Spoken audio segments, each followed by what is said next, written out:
We see the Lucio on angle, we go to clear him out, and our Baptiste is fucking dead. Overwatch Diagnosis. I review 5 minutes of your gameplay, identify issues, and provide solutions. Get your replay reviewed for free by joining my Discord. Today's player is Patron, a Lucio player who doesn't know how to improve. Let's fix that. Let's drop the beat. There's only 3 main things you need to be focusing on as Lucio. Knowing when to use speed versus heal. Keep it simple. Do you or your team need to change position? Speed. Are they taking damage or about to take damage and don't need to change position? Heal. Timed aggression and peeling. This is knowing when to make aggressive plays like taking jewels or going for a risky boop compared to peeling for your teammates. What is peeling? Peeling is protecting heroes that are in danger. Here you can see the Lucio peeling his Cassidy from a dragon blade. Target priority. Knowing who to avoid and who to put pressure on is crucial to staying alive and having the impacts, which is what many players struggle with on Lucio. For example, marking a tracer on an angle is much better than spamming a Roadhog because it prevents the tracer from closing the distance and applying pressure to your team. Wall riding is something that is flashy and is the most fun thing about Lucio, however I don't believe it's the most important.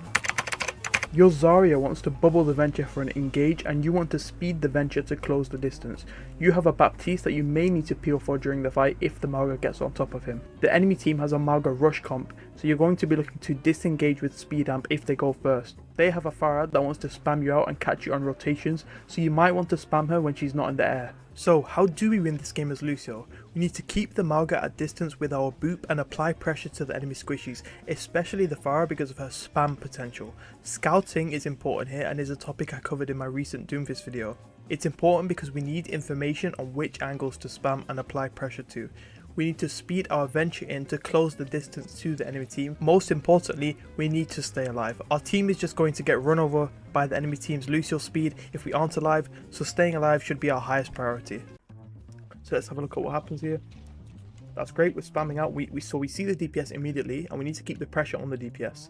The Farah won't remain in the air forever. The Farah is probably going to land up here, right? Because at the moment Farah doesn't have enough fuel and it's quite awkward for her, especially in an indoors map like this. It can be quite difficult for the Farah to stay in the air. So that means we know the Farah will probably land up there. That's a really good place to spam.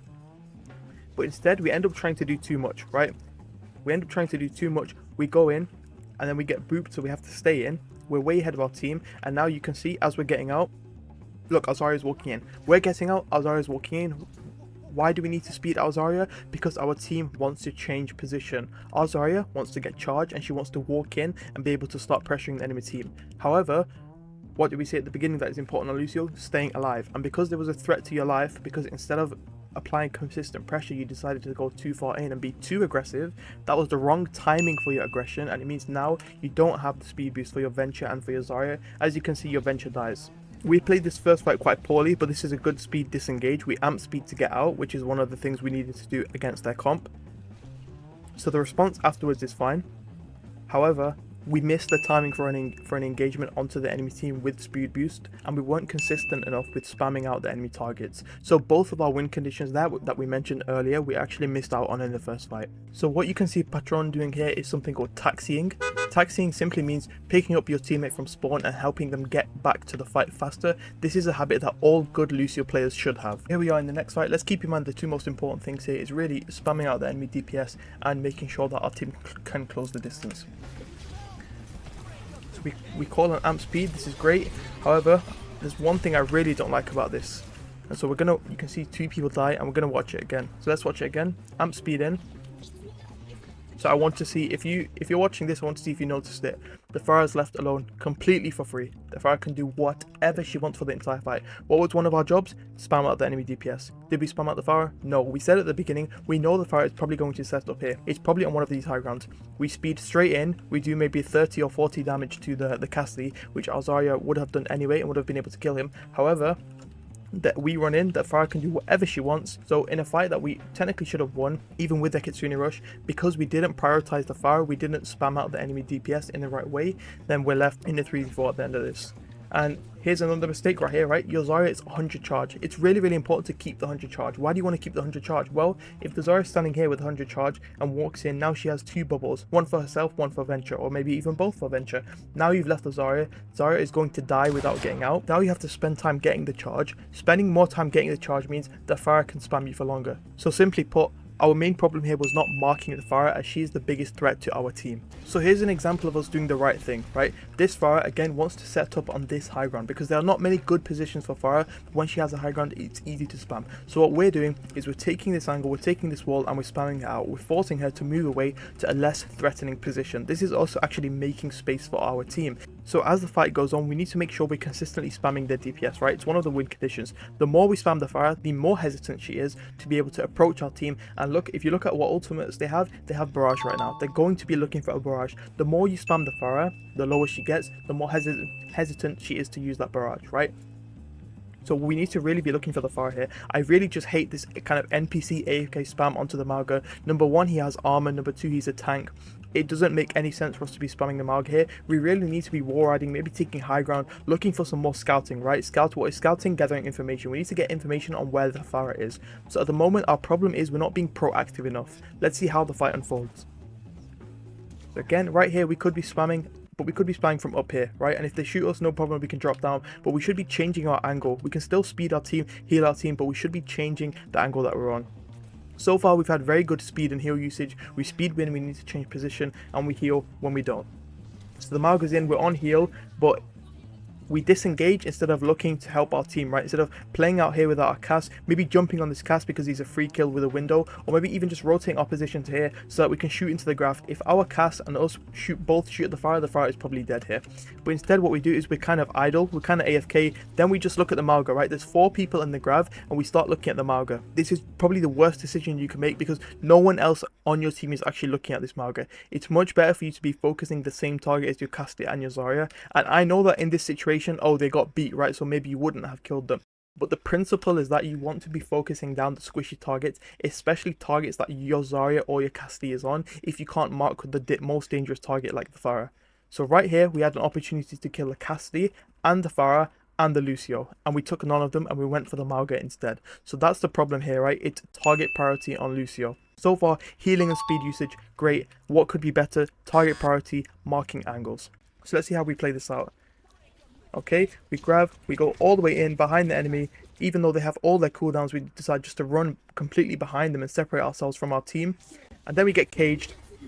And they Kitsune, so we're probably going to die here. So I know that this is the only place that you can sit in the cage without dying. It's kind of the safest place because it's on these stairs, you're kind of out of the way. The problem that I have with this engage is that one, you didn't speed your venture. You can see your venture's here, right? Let's go back and look at where our venture was. So our venture's in, like on the point, right?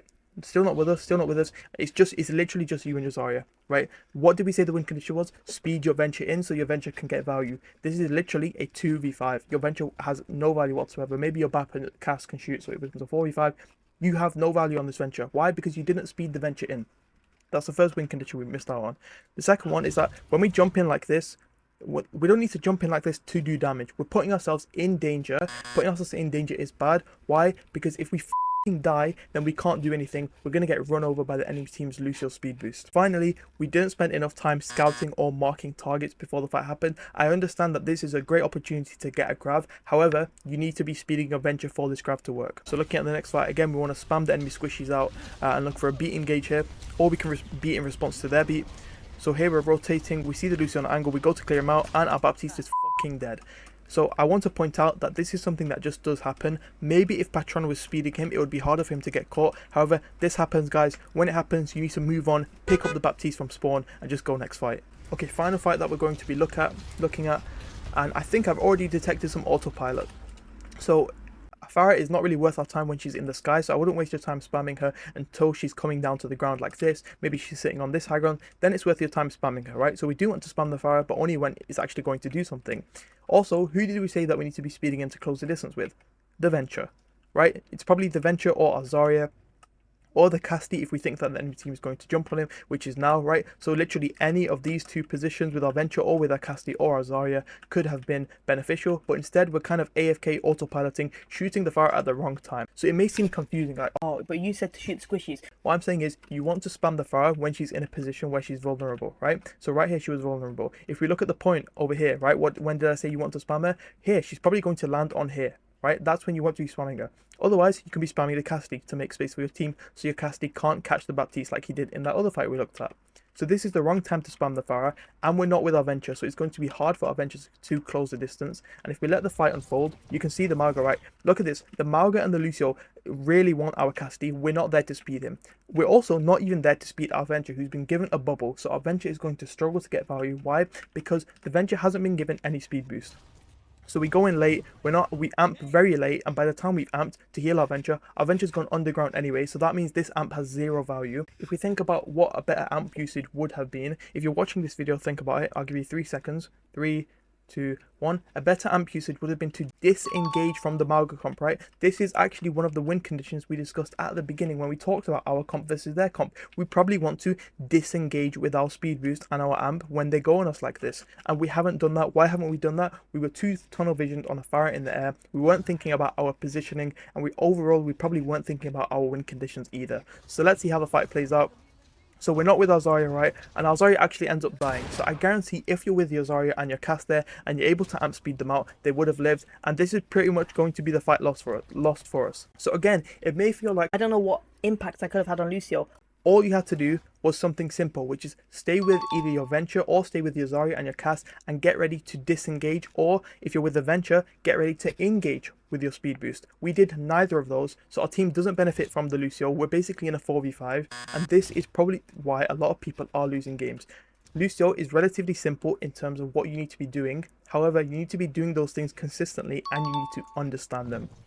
And so the enemy team, for absolutely no reason, I don't know what the the enemy team is doing. Why would you Kitsune when you're in a 4v5 and the enemy team doesn't have their tank? It makes absolutely no sense to me. However, we still lost to them, right? And the reason why we lost to them is we weren't meeting our win conditions as Lucio. Patron, you wanted to know how to improve. Start focusing on your win conditions. You make these conditions based on the fundamentals that we covered at the beginning of the video. The win conditions in this replay were speeding in our Venture, marking the enemy DPS, and timing our speed engages properly. You needed to be more consistent with these things. The way I suggest you improve this is by practicing both in ranked and scrims. Practice looking at your team comps and identifying win conditions, such as which heroes you need to occupy and contest, which heroes need speed for an engagement, when you should be speeding versus healing, and how you can achieve that. Good luck with your climb. Please like and subscribe if the video was useful.